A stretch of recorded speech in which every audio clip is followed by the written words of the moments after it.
بسم الله والحمد لله والصلاة والسلام على رسول الله. So we're going to start inshallah in 1 minute. We're just getting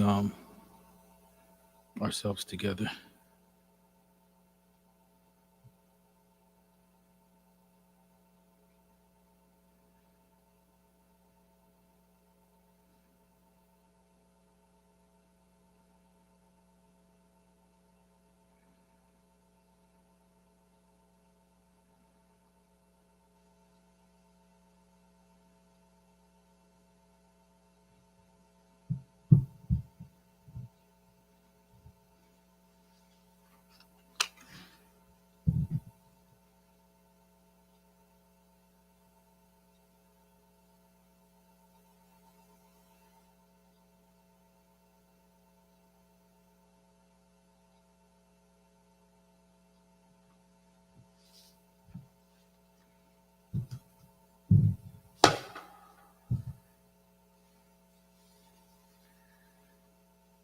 So we're on the section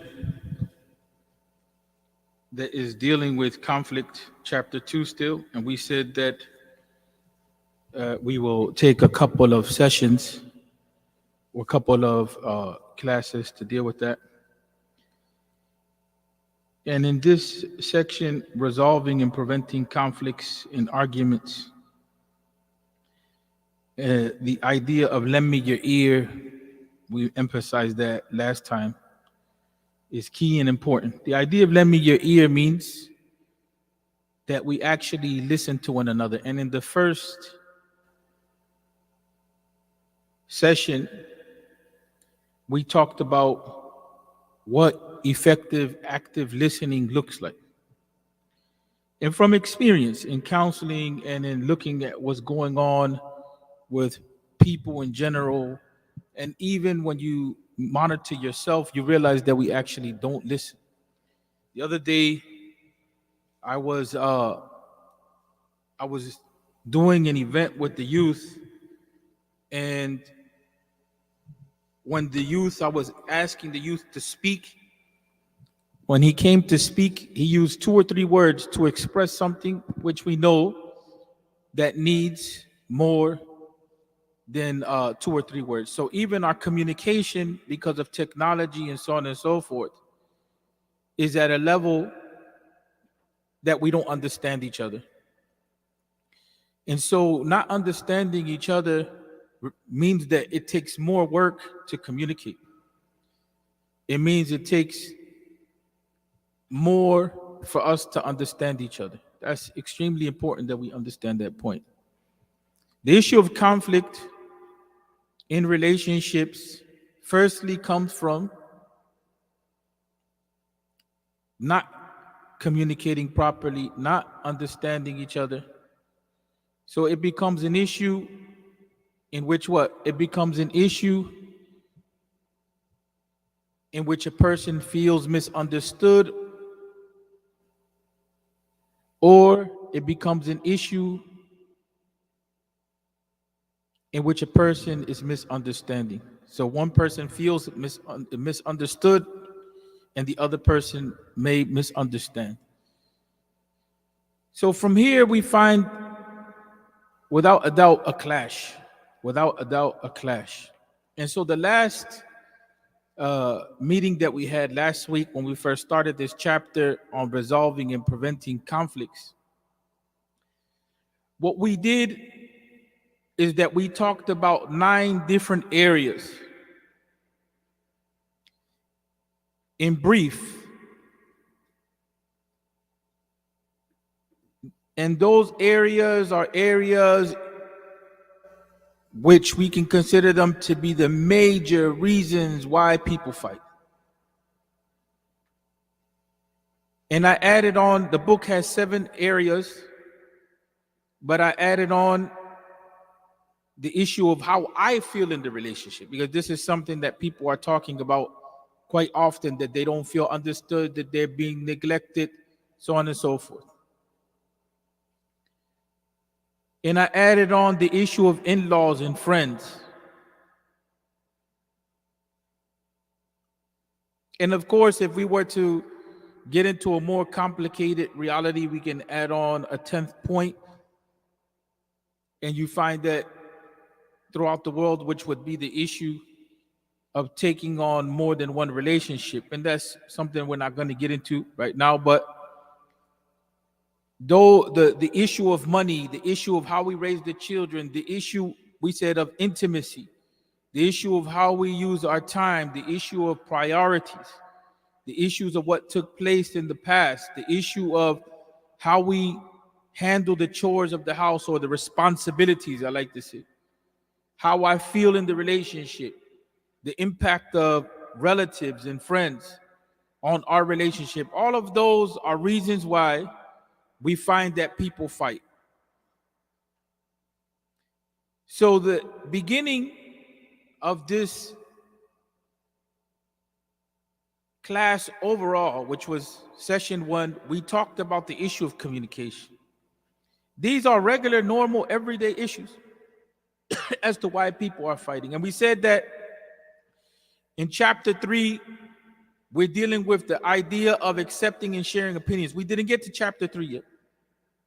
Because firstly, we have to deal with the issue of understanding, listening, communicating, listening to each other. Not that, listening is part of communication. We have to understand how to listen to each other properly before we can get to another part of communication, which is the issue of accepting and sharing opinions. But the way that the author, Rachel Chapman, the way that she set up the book is that she talked about active listening, effective listening with empathy, not me trying to communicate my point, but me understanding my partner as the foundation. And then she brought us right into the issue of conflict.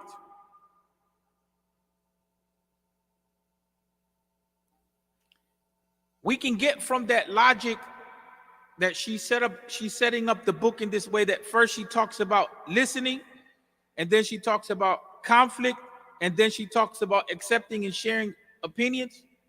What we can benefit from that logic is that now when we begin to share our opinions with one another, we know that we should be listening, but we also begin to understand that if issues come up, we should understand what those core issues are, so we're clear with ourselves, so that when we share opinions, when we begin to communicate, we're identifying those core issues. We're not arguing and fighting on issues that are not core issues. That can happen, that we begin to argue about smaller things and versus addressing major things, that if we address those major things, maybe those smaller things will not be a real deal for us, or maybe they will go away or they will lessen. So that's where we have been so far in the book. So we're not going to get into accepting and sharing opinions yet, which is chapter 3, which I had hoped to go into. Why? Because we said we were going to pause on chapter 2 on the issue of resolving and preventing conflicts and arguments, because this is where much of the issues lie. Conflicts between spouses not knowing how to properly communicate. So I wanted to repeat that, part of active listening is where we're quiet and we're understanding the other person. Some of you who are in constant fights, you may say, I do that all the time and so on and so forth, and I'm never heard. That's a different problem. That's a different problem.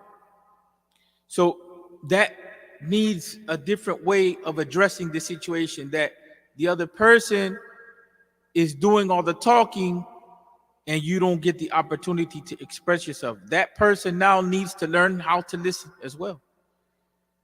If you know how to listen and the other person doesn't know how to listen, that's a different set of issues. Right now, we're talking about learning how to listen so we can listen to each other. And then now we're moving into the phase of listening to each other with empathy, putting myself in your place so I understand where you're coming from. Then the issue of identifying what can disrupt our relationship. We always fall back on listening to make sure that we understood the other person. And then we come back to the point of what?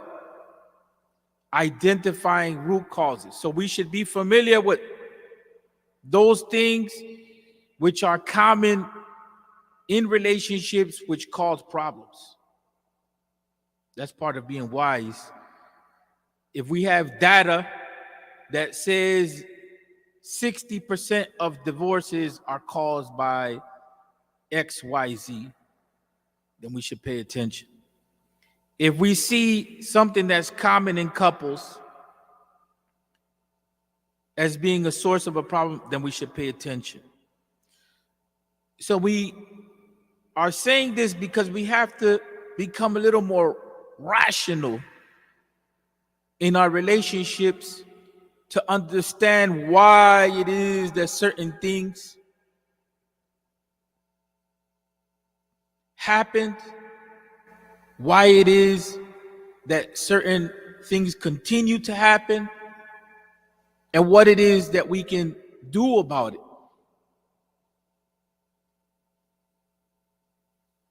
And when it gets to a point where there's no communication and we can't do about it, the relationship goes into another phase. It goes into a phase where maybe if counseling can't resolve the issue or arbitration can't resolve the issue, maybe you need to take a break. And you need to go through some steps to clear your head and come back to it. And then if that doesn't work, then maybe you need to go to another phase, which is entering more closer to the divorce phase. But you need to put in some work before you just aim at divorce.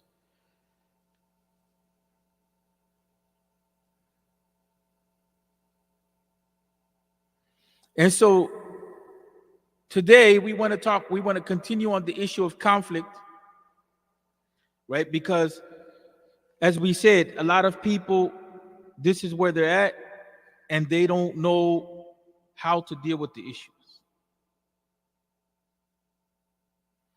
The author said that there's some times when arguing can be good. And she mentioned that there's 4 types of fights that can be good. We talked about that a little bit. She says fights that spark awesome makeup sex. And I said that we should be talking about intimacy. It just can't be about sex, although some people have that problem. You understand what I'm saying? That the sexual life is dead in their relationship. And in marriage, that's an issue. That's a real issue. But we don't want to just leave it at that, you know what I'm saying? Because that's not enough. Sometimes fighting can resolve hurt if it's done in the right way, because it can help us to learn about each other. And if we communicate properly, even though it may be tense, we can get to a point where we can forgive each other. And then it can cause us to be more inclined to be affectionate with each other, be forgiving, be intimate at another level. Fighting that resets boundaries. Sometimes we discover things that we didn't know about our partner, about certain things that really hurt our partners, things that are a limit. And so we begin to learn about our partner. Maybe the partner was silent. Maybe the partner did good hiding at what hurt him or her. So she says, had you two not been arguing, you would have never known the extent of how much your words can hurt your partner and also help you. And it also helps you to realize a mistake that you don't want to repeat anytime soon. So that resets the boundary in a relationship. I want to read this whole section because this is where couples need to understand that just because there's arguments, it doesn't mean that the relationship is going out the door. Sometimes we end up crossing a line that we shouldn't have during an argument. It could be something you said that hurt your partner on a deeper level, and instantly you regretted it. It can be a harsh reminder of their failure, their poor sexual performance, or just their character, or just a direct hit to their character that catches them off guard, and all of that ends up hurting them. Right? That very instant when this realization hits you is the moment you understand how it must be like to be in your partner's shoes. That's if you're putting yourself in your partner's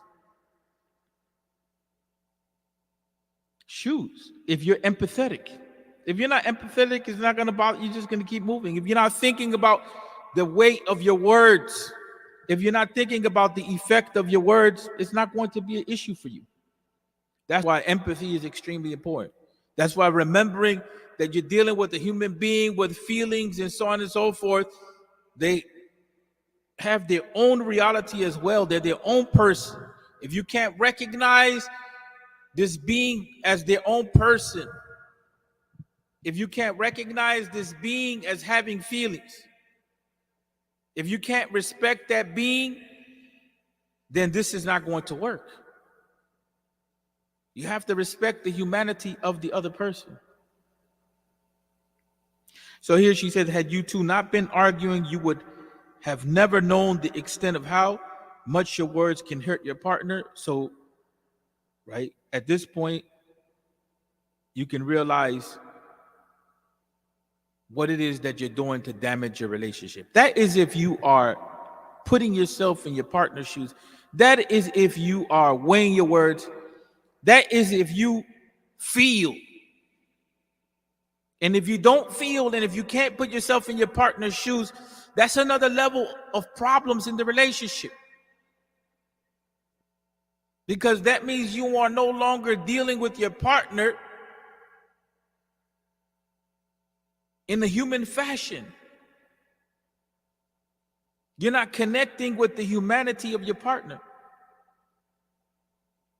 And then lastly, she says, no, she has two more.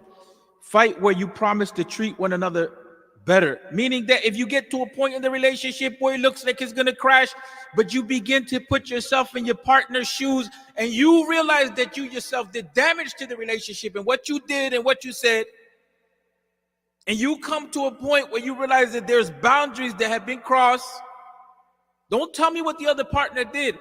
First, you have to understand what you did to hurt the other person.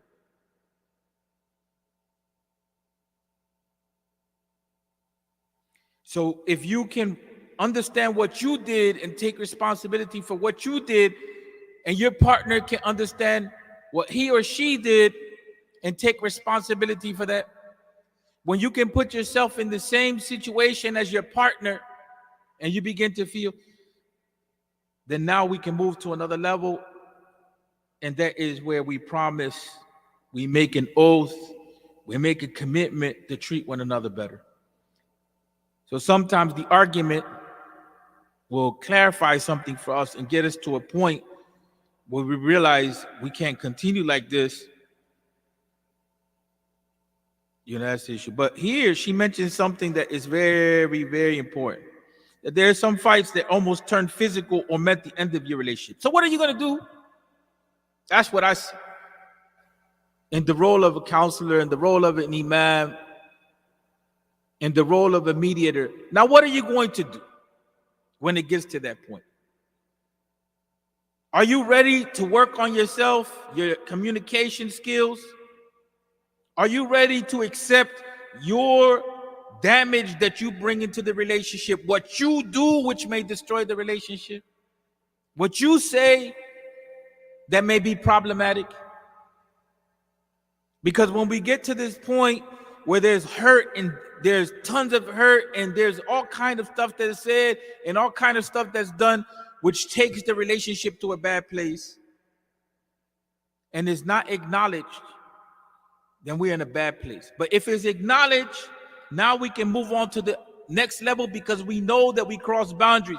Now the issue comes, Is that fighting leading us to a point where we could treat one another better? You're at the point where the relationship is almost violent. You're at the point where your relationship is about to be divorced. Do you want to work on it or not? If you're not willing to listen, then where are we going to go? If the fight didn't lead you to the first type of good fight, which is helping you to now become more accepting and intimate, if the fight didn't lead you to the other type of good fight, which it makes you recognize what it is that you're doing wrong as far as speech and words. If you didn't get to the type of fight where now it's making it clear to you that you have to recommit to your relationship and treat each other better, then where are you going to go? Because those are the types of fights that are good. And she says another type of good fight is fight where you learn something about each other. Right? That type of fight. If you listen carefully, an argument with a partner can be a great source of new information for you.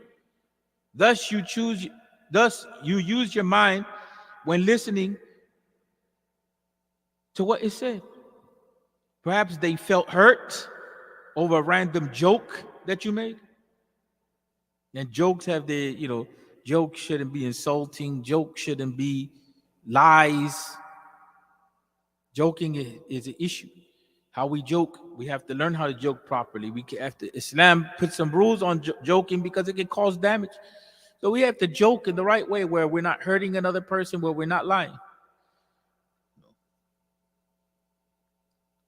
But at this point in time, we're talking about the type of fight where you can learn something from another person. You don't want them to feel insulted or humiliated, right? And so your goal is when you're learning, when the person is talking to you, you avoid repeating the same.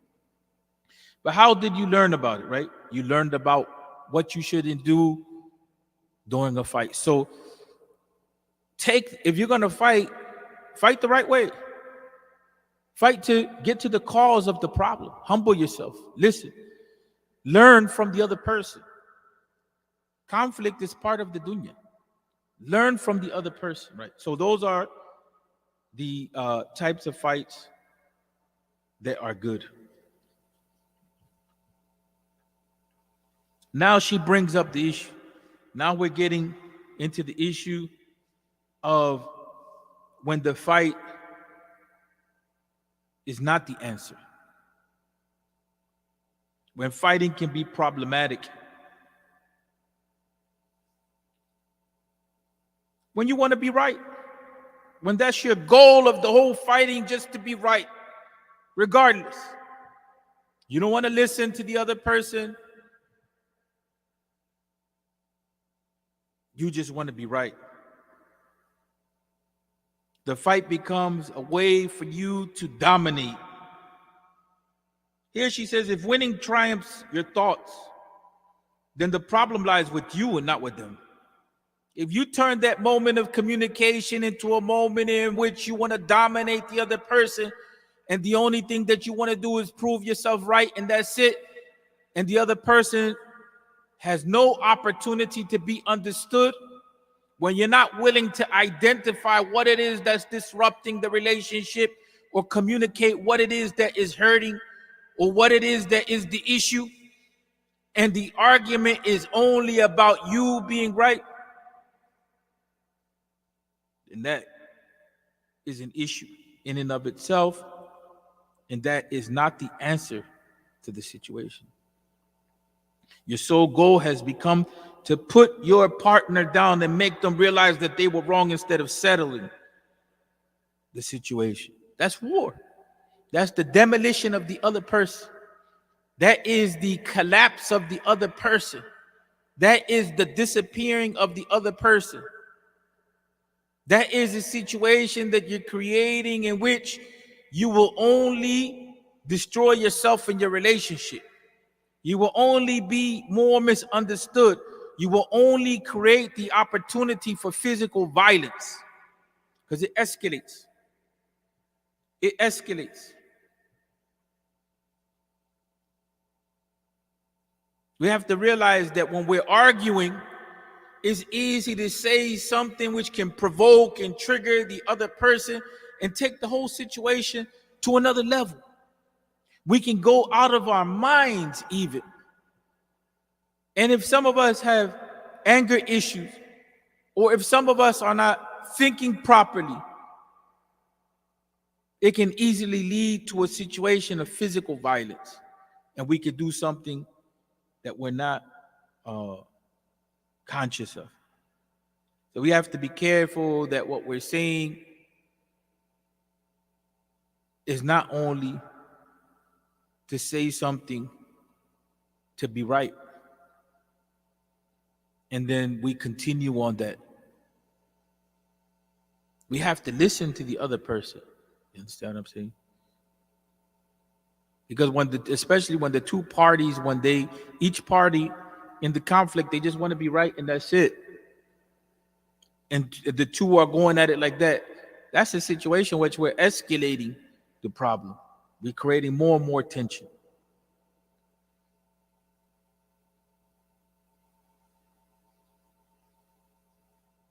Here she says when fighting is not the answer, she brings up the point of you keep fighting over the same issues.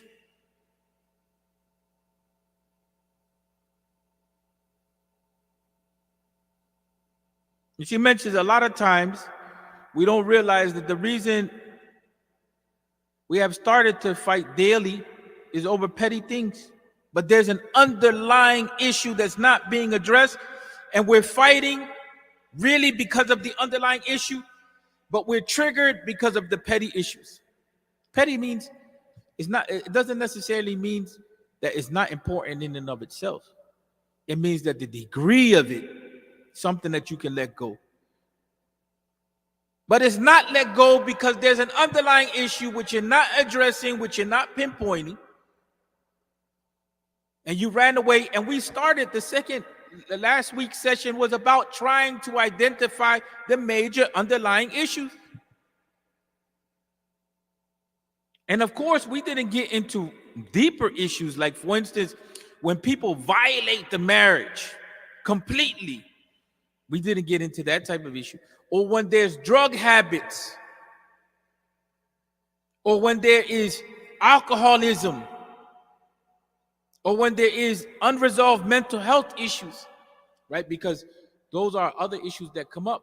We're just trying to give a basic framework right now so we get into the mindset of building the skills, our skills of how we deal with a relationship, especially people that are preparing themselves for marriage. You have to learn how to listen. And you have to be able to have the mind that you're not stuck on smaller issues, that you are identifying underlying issues.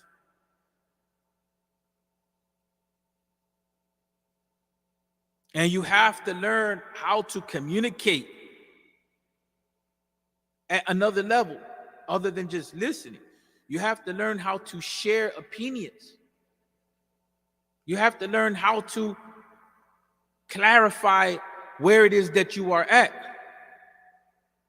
You have to learn how to express yourself. A lot of people don't know how to communicate. They don't know how to express themselves. They retreat within themselves for a number of different reasons, but we have to realize that that breaks down the relationship. That breaks down the relationship. So she says these underlying issues must be addressed at the earliest, because no one likes to fight over the same thing that is insignificant and not every day. Thus, if you think that the reason anything your partner does annoys you, find out why it's bothering you. That's key. That's key.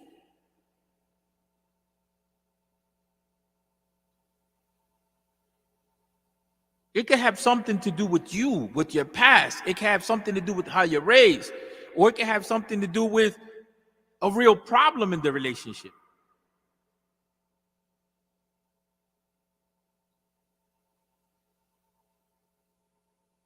But something bothering you,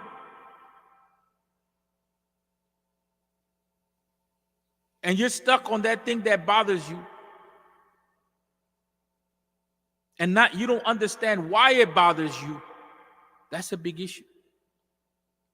Because now you're not in touch with yourself, and you're not in the position of asking yourself, can I let this go, or if that's a real issue, and it continuously stays the issue as an issue because you're not in touch with yourself.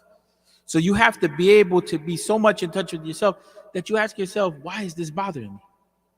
And this is especially important for people that have past trauma, family issues, and this is extremely important for people that, were divorced at one time and they're getting married.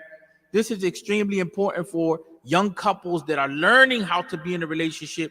You have to be in touch with the reason that underlies why you feel how you feel. If you're just going by, I don't feel right, and you're not in touch with the reason underlying, anything can trigger you. So here, yes, the section is just talking about you're fighting about the same things over and over again, even though they're small things, but you're not going to the core of the issue, right? You're not understanding why it is that's bothering you.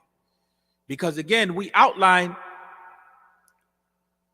11 major areas as to why some issues could be about money, some issues could be about the children and how we deal with the children. They could be about intimacy. It could be about time. It could be about priorities that people have. It could be about the past. It could be about responsibilities in the house and levels of cleanliness and so on and so forth. Right? Those are core issues. How I feel in the relationship. What is my place in the relationship? The problem of other people's influence, in-laws and friends. Those are core issues.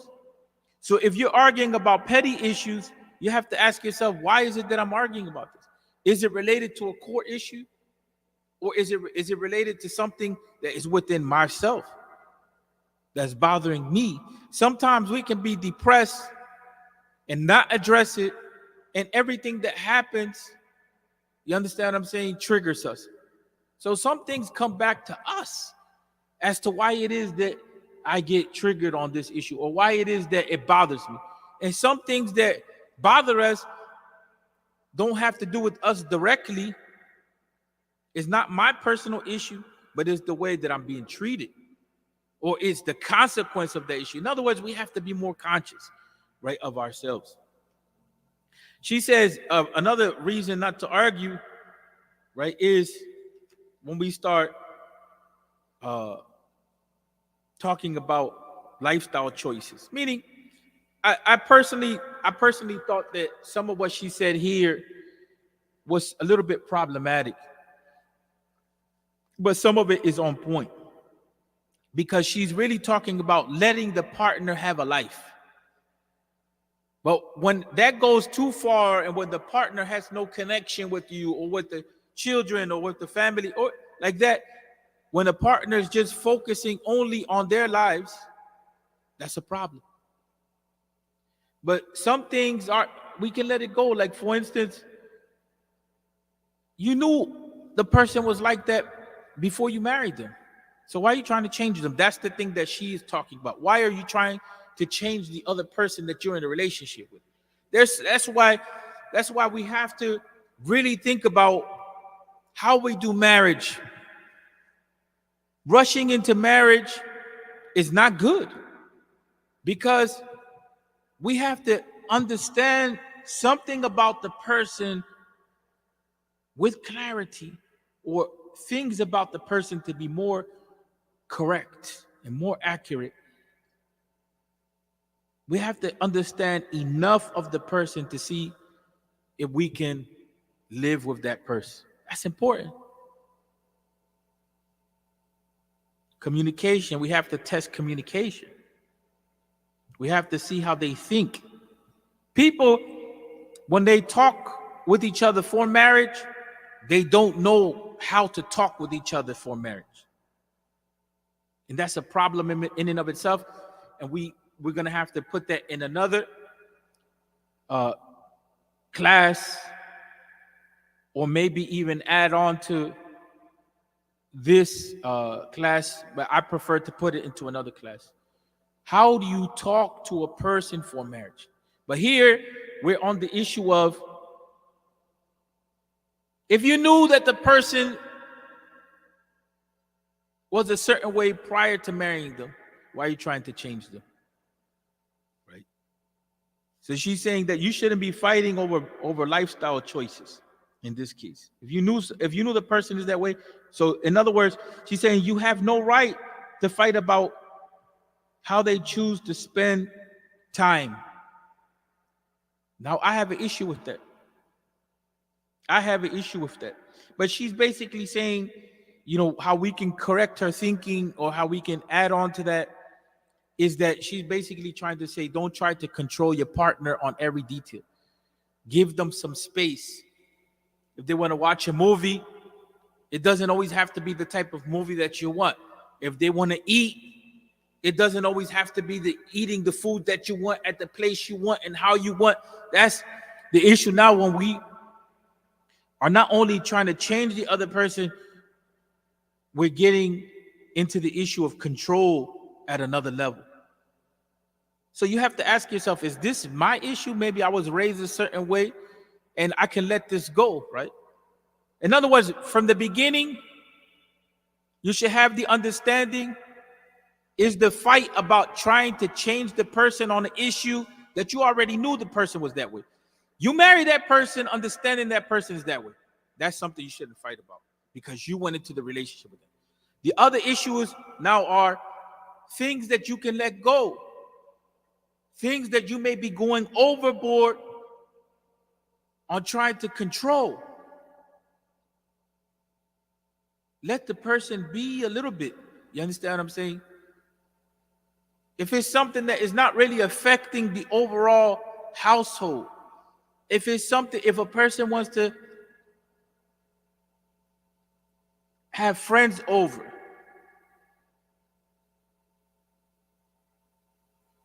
how do you deal with that? If a person wants to have a show that they watch, how do you deal with that? We already talked about the issue of time as a major problem, but if the person is giving you their time, if the person is giving you respect, if the person is communicating with you, then why are you going to try to control them on every front? This section, I feel, in the book is not well developed, but she talks about everyone having their personal preferences.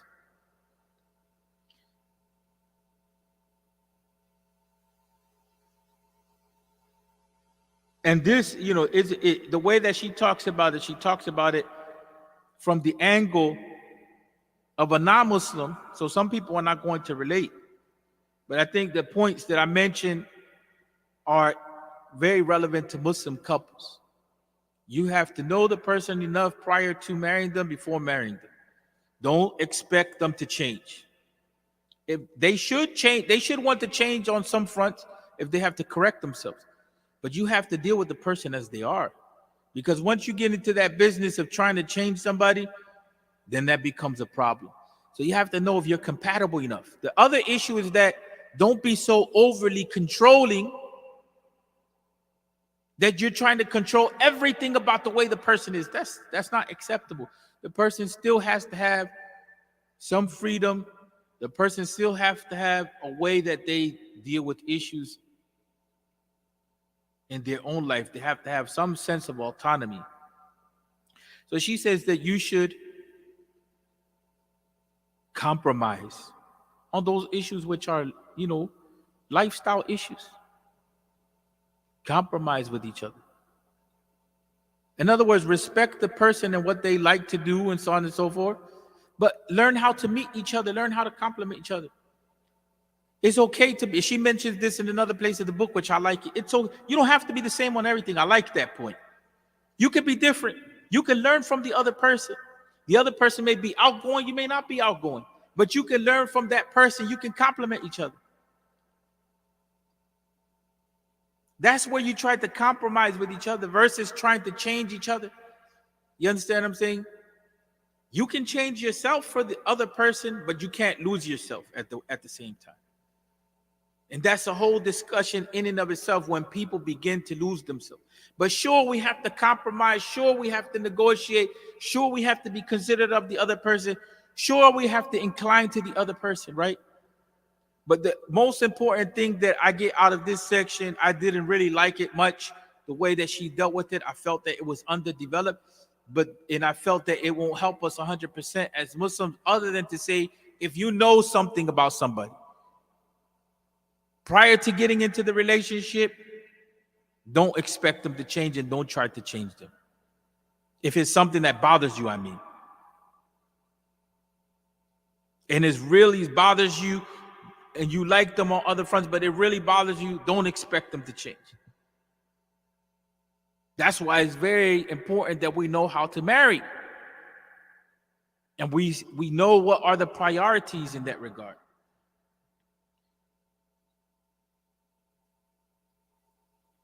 And there's some issues. In other words, I like, the section brings out some important points, but it needs to be developed. In other words, you have to ask yourself, when is something not an issue? If I want to go out and my partner doesn't want to go out, if my partner wants to watch TV tonight and I don't want to watch TV tonight, should I make that a fight? Or should I give them freedom? Do your thing, I'll do my thing. In other words, I personally say people, from based on experience, is good and is healthy to have some space in a relationship. Why? Because people need to learn how to be friends with other people. People need to learn how to be with their families. When you expect your partner to be everything for you, that relationship at some point is going to crash. Because it's impossible for another person to give you every type of love. The love that comes from your family members, the love that comes from your children, the love that comes from your friends is a different type of love than what comes from within a relationship. The problem we mentioned is that when outside influences are negative on the relationship, but we need to understand that we have to be connected to more than just our spouse, or else the relationship becomes problematic. You understand? And that's a discussion in and of itself. But in other words, our spouses shouldn't put us in a situation where we're prisoners to them. If a person wants to go to martial arts class, let them go to martial arts class. You understand what I'm saying? The issue is, how do they balance martial arts classes with the relationship? Don't control every move that your partner makes. You understand? That's the issue that we get from here. There's certain things that are about your partner, that you know about your partner, that's how they are. It's part of their personal orientation. And there's other things that have to be modified because it can destroy the relationship with regard to what the partner does. So you have to know what you're arguing about. You shouldn't be arguing about a basic thing, whether the person went out to eat, whatever, because you're really not arguing about whether the person is going out to eat with their friends. You're arguing about a time issue, or you're arguing about that because you feel insecure with yourself and jealous. Maybe it's valid that you feel insecure and jealous, or maybe it's not valid. But just your partner going out to eat is not an issue in and of itself. Right? And so there's some basics in that regard. People have preferences on how they do things. So make sure that you're not arguing about something which is not a big deal in that regard. Make sure that you realize that you may be arguing on that point because of an underlying issue. Right? But we all need our space.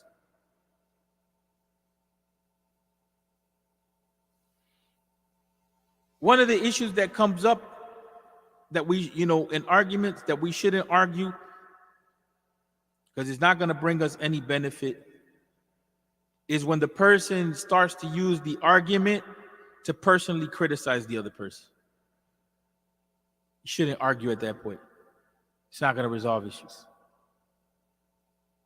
It's not going to be resolved, whatever it is that you're confronting.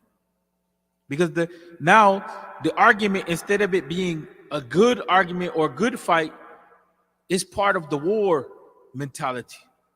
And you're just going to keep the war moving on. So you start like this. Look at the scenario that she built. All you wanted to say was, honey, can you please take out the trash? Or honey, how long before the dinner is served? But instead, here's what you said.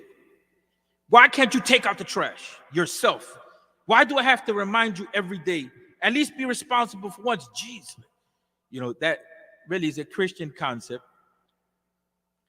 Why are you so slow? The whole concept of using the word Jesus, but people, it's common in the language. How long does it take for you to prepare a meal? Why are you so lazy? Now you're attacking the other person. You're criticizing them. You're criticizing them. So that's not a good use of an argument, because you just are attacking the other person. And it has become common. You see it online. You see it in arguments. People are just criticizing other people, right?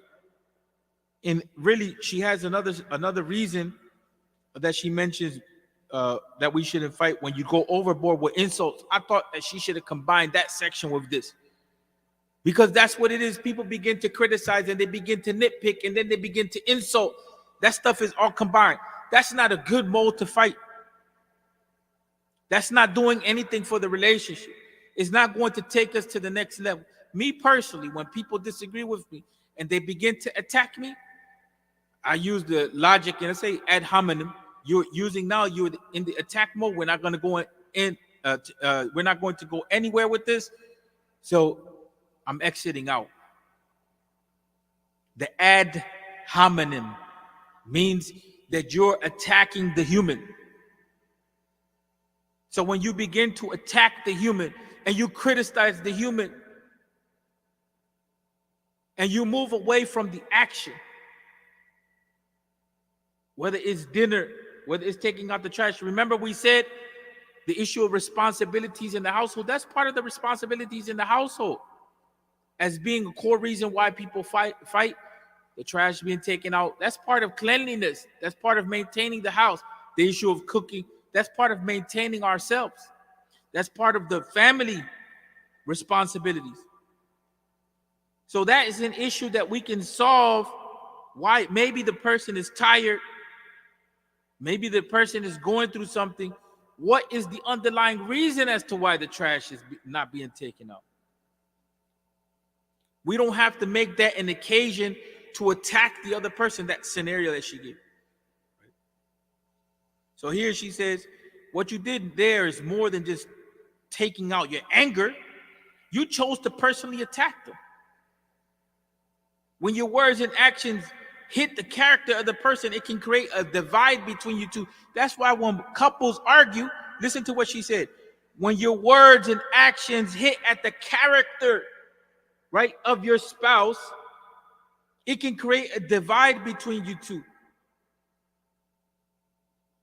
That's why people feel distance. They created that distance between themselves. She says attacking someone's personality will only leave them to feel animosity towards you, because they will feel insulted and humiliated. We don't realize that with our words, we're doing damage to the relationship. So that's not a good form of arguing, because we're not getting to the issue. We're attacking the other person. And this has become common in today's time period. I wish she would have put here, we're insulting the other person. We're criticizing. We're attacking. We're insulting the other person. She talked about going overboard with insults in another part of this section. But she should have put that here, because that's what we see in our Muslim communities. That's what we see in our families. That's what we see among friends, right? So we shouldn't attack people directly. Attack an idea. Talk about an action and separate the person from the action, but don't attack the person directly. And then doing it in front of other people, doing it online, doing it in front of family, doing it in front of people's friends. And if it comes out in front of friends or family, you can expect to fight as soon as you get to a place where it's you and the other person. Therefore, be careful with how you choose to express your anger. Anger at that level, argumentation and attacking and insults, Along with criticism, you're asking for violence coming after that. First stage of violence is dehumanizing words. You already insulted the person. You already attacked the person's character. Now what's the kind of insult and the kind of attack that comes next? When you start using curse words, when you start tearing the other person down, what level is a person going to have of patience in that situation if you don't let it go? And then some people, you got to realize, they begin to let it go, and they let it go, and they let it go, and they let it go, and then one day it becomes even more of a problem. And if there's physical violence in that, forget it. But verbal violence is dangerous. Recently, there was some contention that took place when one of the imams, he said that it will be better for a man that is arguing with his wife to punch a hole in the sheetrock than to insult her with his words or harm her with his words, something to that effect. So some people jumped into that, not in this community that we're in here, but this came up. One of the imams in another area, in the New York area, brought it up because the conversation took place in New York and it spread throughout the New York community. Some people began to criticize the imam because he said that. But the imam in that case, I looked at it from a number of different angles. They tried to say that he was promoting an endangering situation. No, he wasn't promoting an endangering situation. He was de-escalating the issue of anger, and he was making sure that that person had control of their words, because if he doesn't have control of his words and he insults his spouse, or he critiques his spouse, his wife, or he denounces her, or he curses her out, or whatever it is that happens, that will destroy the relationship more. So it's better for him, if he has anger, to put himself in a situation where he's removing himself and not physically violating her or not saying anything to her. Of course, him punching a hole in the wall is not a good action, right? But if the anger reaches that level, it is a great action that he punches a hole in the wall. He doesn't disrespect her, and then he has to figure out how he's going to better communicate or better deal with himself in that situation. But he called for de-escalation of the problem. You understand what I'm saying? Anger is a big issue. That's why the Prophet ﷺ, he told us, La taghdab, la taghdab, la taghdab. Frustration leads to anger. And frustration can come from not communicating properly. Frustration can come from being insulted and criticized on a regular basis. Frustration can come from not being appreciated. Frustration can come from issues not addressed, underlying issues, and fighting on a continuous level. And that's dangerous. It can get to a point where we begin to harm each other verbally or physically. Some people fight because there's no fighting at all. We're not talking about physical fighting here. We're talking about arguing. There's no fight at all. So they think the relationship is bad because there's no fight. And so at this point, it means that, they consider, here it says, some couples fight over the fact that they don't fight over anything. Yes, ironic, I know, but this is one of the most common reasons for fights. When there aren't fights or arguments between couples, it means that feelings aren't communicated as they should be, and that lack of communication only adds to the frustration levels and results in a distance between them. No, but some couples, they may not fight because they can communicate and they're in a healthy relationship. Okay, but in the condition in which there's no solid communication and there's no fights, where the silent treatment dominates, that's what she's talking about. When nothing is ever said, you understand what I'm saying? That's what she's talking about. When people just tolerate each other, that's what she's talking about, where people are not communicating their emotions to each other. A partner may think that the reason the other person doesn't fight is that they no longer care about it anymore, and that emotional detachment can mean 100 different things. Recall the time when you first two met. Did your partner not like hearing your point of view or present her case and opinions, or the opposite? Right now, imagine you stop doing all of that. What kind of message should your partner get from that? And that's what we're saying, the silent treatment. When the communication breaks down. We're not talking about people that are healthy in their communication and they all deal with each other and there's no fights at a level which is a transgression of the relationship, at a level which is major conflict and problematic. Here we're talking about the people who opt not to communicate. They opt to use silence, and it's known that at one time they communicated. Because that's where at a certain point, you know what I'm saying, it becomes a real issue. That's not a good, it's not good to fight at that point. When that silent treatment is there, it's not good to start a fight because the other person is not fighting with you. That has to be, another approach has to be taken. Why? Because the other person is not bothering you directly. Is that the other person is not communicating. So why would you try to solve that with a fight versus with trying to understand? And that's why we say that, in this case, that's a complicated issue. Because if we're not willing to understand what it is that we did in the relationship that led to that, or what happened in the relationship, because sometimes it may not be us. It could be something that's going on at work, or it could be something that happened with relatives.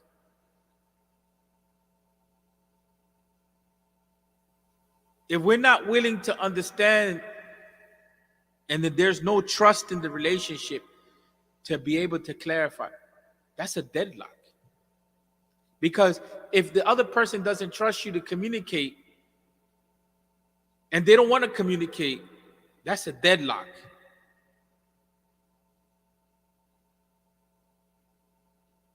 If the other person doesn't feel safe to communicate and they resorted to silence, that's a deadlock. So it can't just be also that we say, well, that person is like that. You understand what I'm saying? No, the relationship may have developed in such a way that that person didn't feel safe to communicate, or we tore them down in communicating. So now we're at a point in the relationship where it's just silent. We shouldn't use, that's not a good fight to use argumentation in that case. We have to get to the core issue. That's a big issue. Some people, what do? They just stop sleeping in the same room together. What do some people do? They just stop coming. They come home at night, and that's it. That's one of those phases in which we say we're living like roommates more than we are as partners. And so there's 5 points that she says that are what should we not do during a mid-fight. And she reminds us there's some fights that are productive and some fights that are unproductive. And she gave us 4 examples of productive fights. We have to be able to ask ourselves, is this a productive fight or is this an unproductive fight? Is this conflict productive or unproductive? We have something called sunnat al-tadafur, where we're,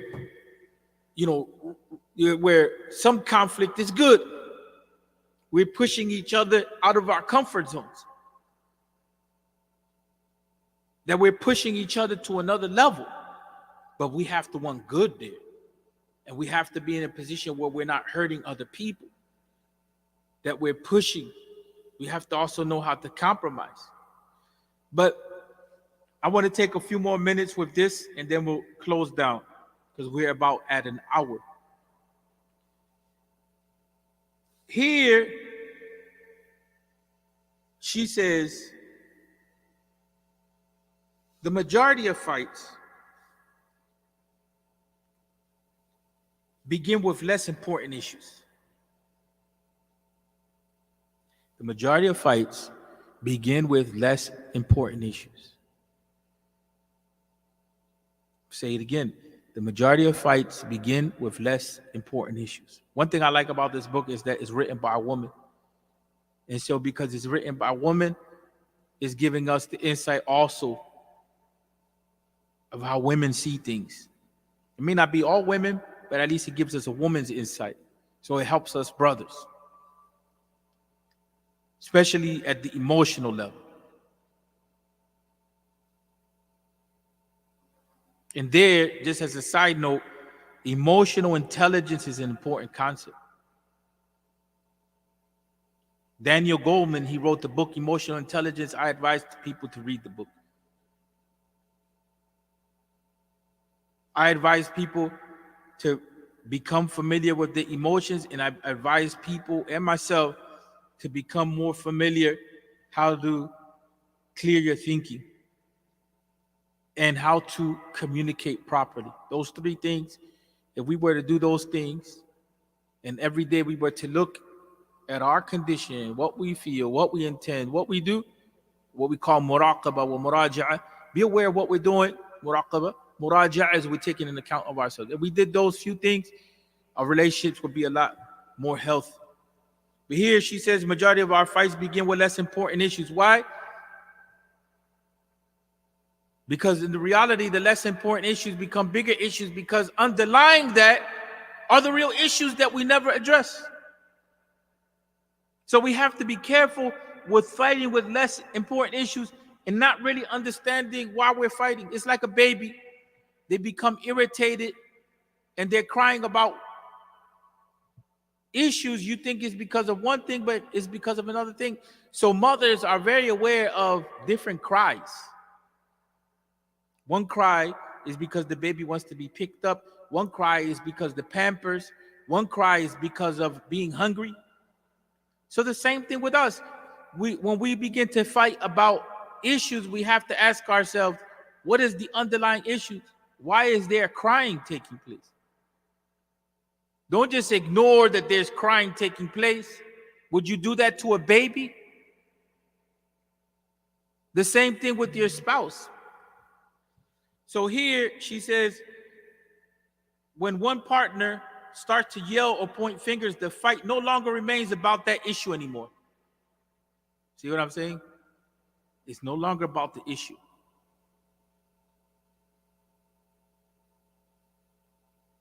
The argument shifts from that to how one fights. That's another point. The style of communicating.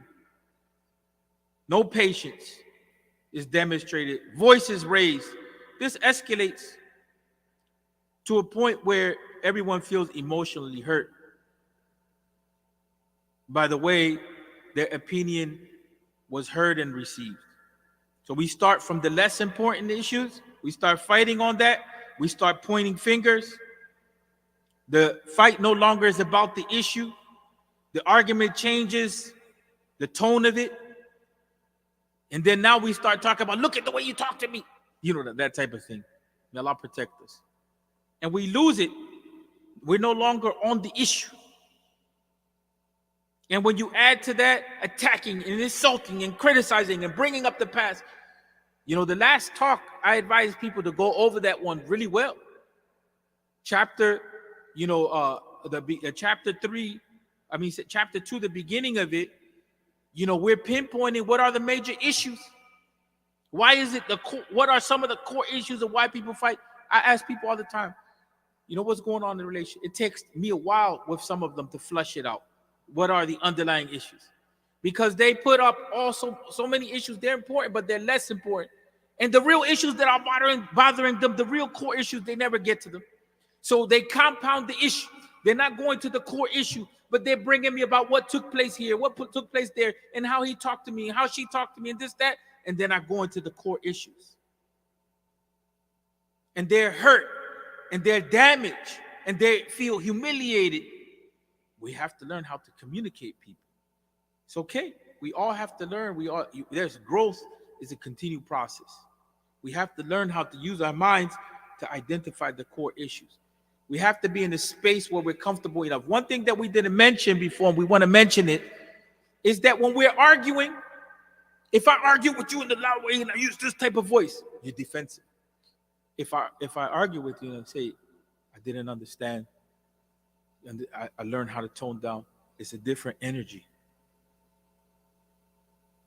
It's a different energy. If I give you the opportunity to express yourself and so that we connect and we understand, it's a different energy. If I keep the energy up here, then my brain is in survival protection mode. And as long as I stay in survival and protection mode, I can never understand you. Because my filter for everything is that you are a threat. That's why we have to know how to argue. We trigger the brain and we lock the brain in to that threat mode where the person feels that they're threatened and we feel that we're threatened, and we created the dynamics of war.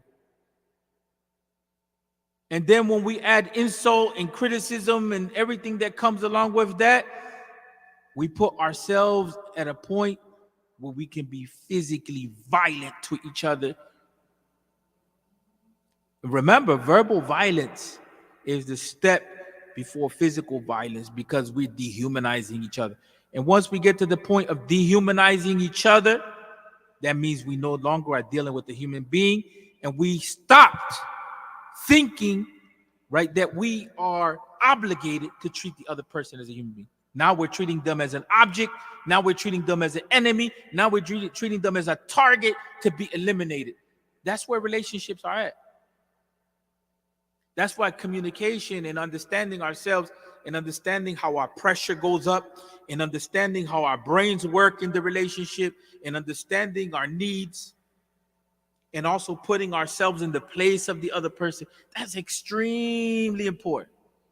Don't add on to that being sleepless. Don't add on to that being stressed. Don't add on to that being frustrated. Don't add on to that anything else which will take us and disorient us. Mental health issues. We're not going to go anywhere like that. That's why it's important for us to be careful when we're talking to each other and word choice and so. And we all know that, but when we're in a conflict, pay attention to those things so that you can begin to calm down. Don't put yourself in a point of vulnerability with the other person. Don't allow yourself to be pushed into a corner where you're at a point where you're no longer in control of your words and you're insulting and criticizing and attacking. Don't put yourself there. Don't go there where you're out of control with yourself. I want to talk about these 5 things. That way we can continue on. And I know I'm going to push over the time, but she says 5 things you should never do during a mid-fight. Pay attention. The first, right, is a productive. Okay, first she said, pay attention to whether an argument is productive or unproductive. The first is a productive and respectful way where you don't go after one another like animals. Remember, we said the brain going into war mode, and you respect each other's personal space. You don't attack each other. You don't violate the person's space. Once you get into that realm, when it's heated, it can be violent. Then there's the unproductive argument, or we can call it toxic.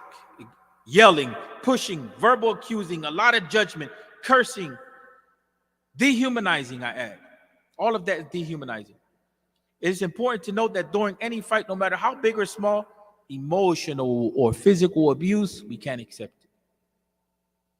Don't tell me that the Quran says that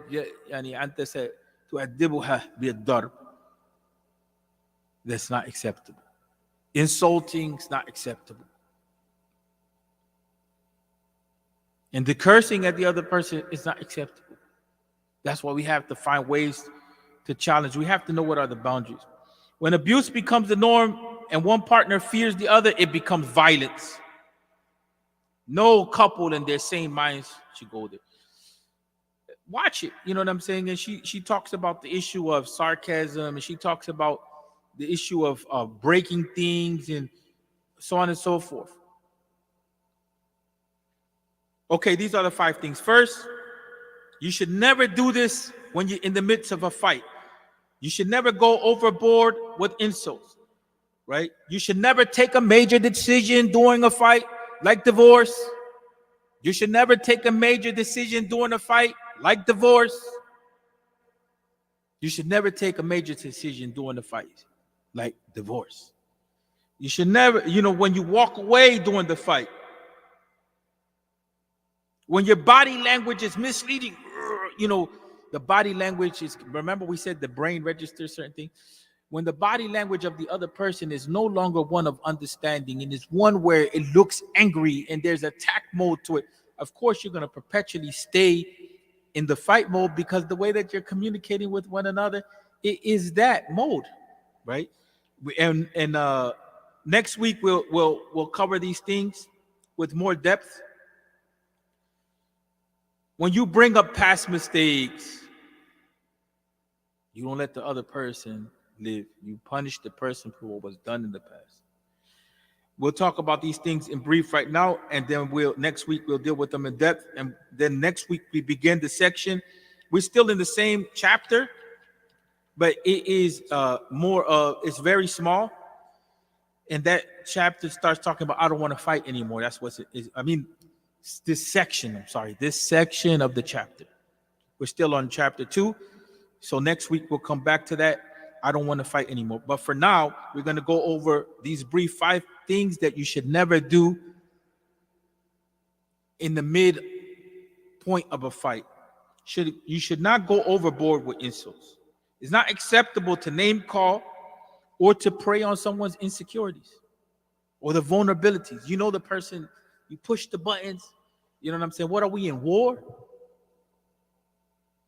Or we're in a relationship, a human relationship that's governed by the rules of Islam and the values of Islam, right?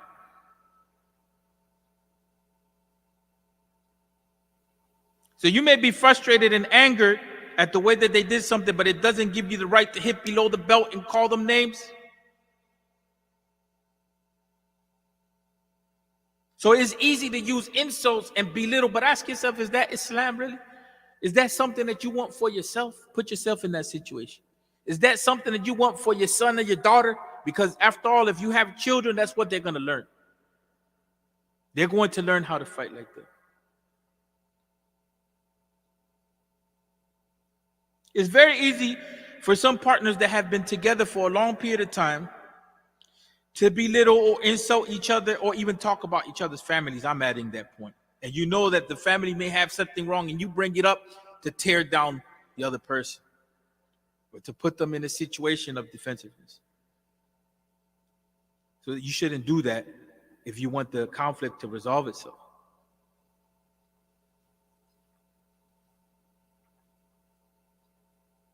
So this begins to show how insensitive you are. So don't expect to easily resolve the conflict if you were insulting and belittling the other person while it was already heated. And then you do things and say things that demonstrate that you're insensitive and you don't care. We don't pick up on that.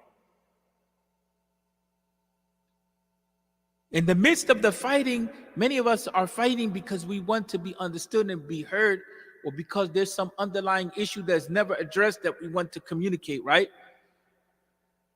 How productive is it for us to do things which communicate that we're insensitive? So insulting, right, and name calling and personal attacks, that's why I was saying that she should have brought this section before, but it's fine. You know what I'm saying? I was talking about the issue of argumentation before and criticism. But here, the reason why she brought it here is because she's saying, she pointed it out as a problem, but then now she's saying, while you're fighting, this is something that you shouldn't do. While you're fighting, this is something that you shouldn't do. I hope people listen. Shouldn't insult each other. You shouldn't belittle each other. You shouldn't belittle people's families. Right? That's important. Listen to this. The biggest issue with personal attacks is that the partner may never forget or forgive that, and it will become difficult to see past that no matter how many times the other partner apologizes. So don't personally attack. Don't insult. Don't belittle. It's not only haram as an action, but it's very destructive and it doesn't go to your benefit or the relationship. And I already mentioned this. The second point, the second thing you shouldn't do while you're fighting is take a major decision. Most are doing divorce during high heated moments. It's the most ridiculous thing that we do. Then we come back when we're calm, when we're out of that animal part of the brain, defensive mode, and now we're like, oh my God, what did I just do? How can I resolve this?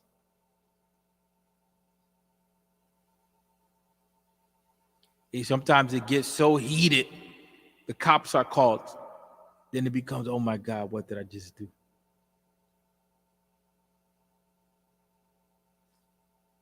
You take a decision, that you're going to teach this person a lesson, and you, at that moment, you plan to harm the other person, or you destroy their car, or you do anything else.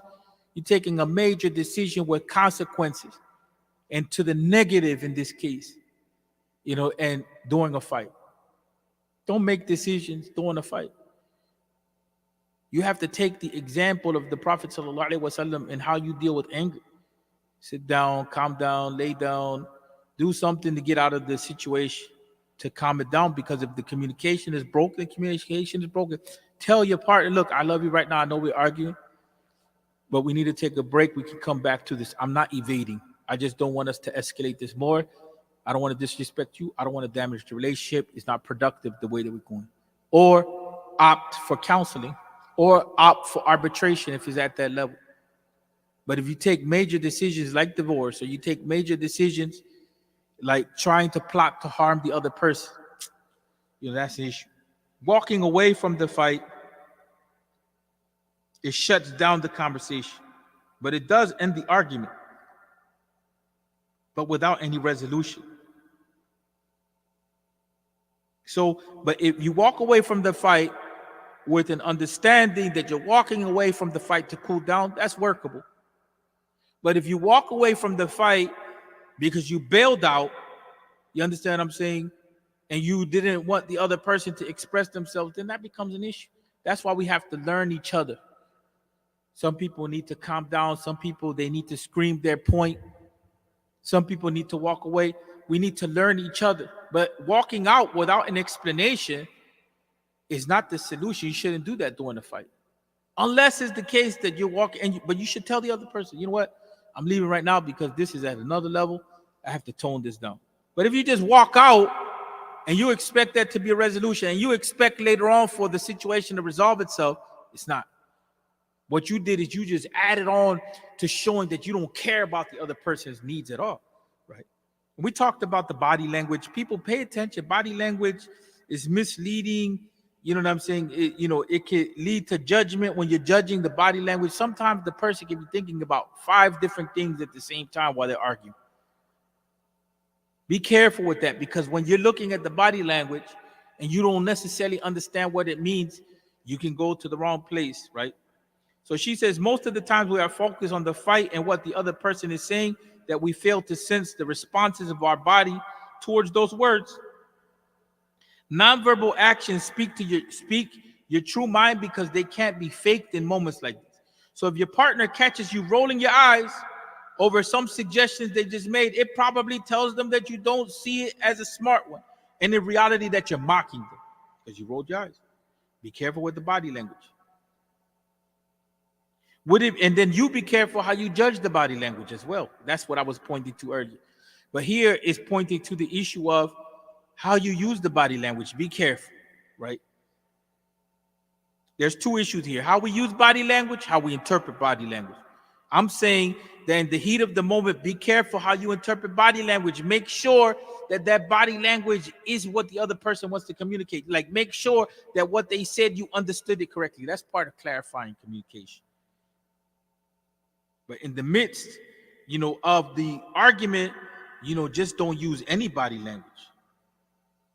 Harder to trust your words and your actions. Your body language is saying something, and your words are saying another thing, right? How are they to trust that at that point? And that has its own issues to it. And the last one is you keep bringing up the past. I'm stopping here with this one because that has, a lot to it. I'm going to just say that it's pointing fingers. Here, she's a woman. It's not Yusuf Rios. It's not mansplain. It's not patriarchy. Here she says, sorry to be pointing fingers, but women do tend to bring up things quite unrelated to an argument, making it irrelevant. I am positive not all ladies do that, and not all guys are perfect, but bringing up past laundry to a present argument and expecting your partner to feel guilty over it is not a way to resolve a fight. I have to say, she's a woman. Her name is Rachel Chapman. I'm not against women at this point, but I also have to say a lot of men do that because a lot of men have become extremely emotional and they don't know how to deal with the emotions, and they do that. And so we end with that, people. And we're trying to take our time with this section. We're only going to devote one more session to this part of conflict. She did a great job overall in presenting what she is presenting. I think that she gave us deep insight into conflict and what we should do and what we should not do during an argument. And I hope that we take benefit from this and we learn the system of thinking to control our actions and planning how we're going to navigate in the conflict in a way which is productive, because conflicts are usually what are leading to violence in our relationships. Conflicts are leading to divorce. Conflicts are leading to other conflicts and making it impossible for us to work on our relationships. We ask Allah Ta'ala to forgive us and to aid us and to guide us and to heal us and to teach us that which is beneficial for this world and the next. And we ask Allah Ta'ala to be of sound mind and to be in healthy relationships. And we send salawat on the Prophet Muhammad. This is courtesy of North Hudson Islamic Educational Center. Make dua for us. Assalamu alaikum wa rahmatullahi wa barakatuh.